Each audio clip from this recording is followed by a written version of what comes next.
కోతి ఒక్క గల్లీలో జొరబడితే గల్లీని మొత్తం గాయి గాయి చేసి ఇడిచిపెడుతుంది. ఇక దాని దంటకి ఇంకో కోతి ఉంటే ఆగమాగం చందనం చందనం ఉంటుంది. ఇక 3 కోతులు ఉంటే పరిస్థితి, 4 కోతులు ఉంటే 10 కోతులు ఉంటే వామ్మో అంజలి ఆగవమ్మ, నువ్వు కోతుల గురించి చెప్పుతుంటేనే భయం అవుతున్నది. నిన్ననే ఒక కోతి మా ఇంటికి వచ్చింది అంటారా? సరే అదంతా పక్కన పెట్టి ఒక్కసారి ఇటు చూడండి. బాబోయ్ బాబోయ్ బాబోయ్, బాపురే బాపురే బాపురే, చూసిండ్రానుల్లా వానరాల జాతర ఎట్లున్నదో. ఆడికెళ్ళి షురు చేస్తే ఈడిదాంక, మళ్ళా ఇటు దిక్కు నుంచి ఈడిదాంక మొత్తం పెద్ద కోతులు చిన్న కోతులే. 50 కాదు 100 కాదు, దగ్గర దగ్గర 200-300 కోతులు.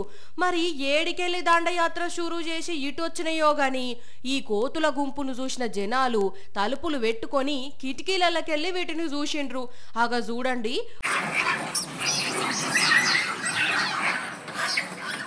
జనగామ జిల్లా యశ్వంపూర్ దగ్గర ముచ్చటిది.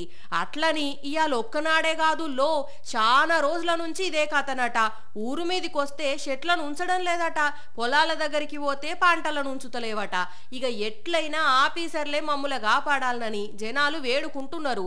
కానీ వాయమ్మో వాయమ్మో, తక్కువ కోతులు లేవు పోండ్రి.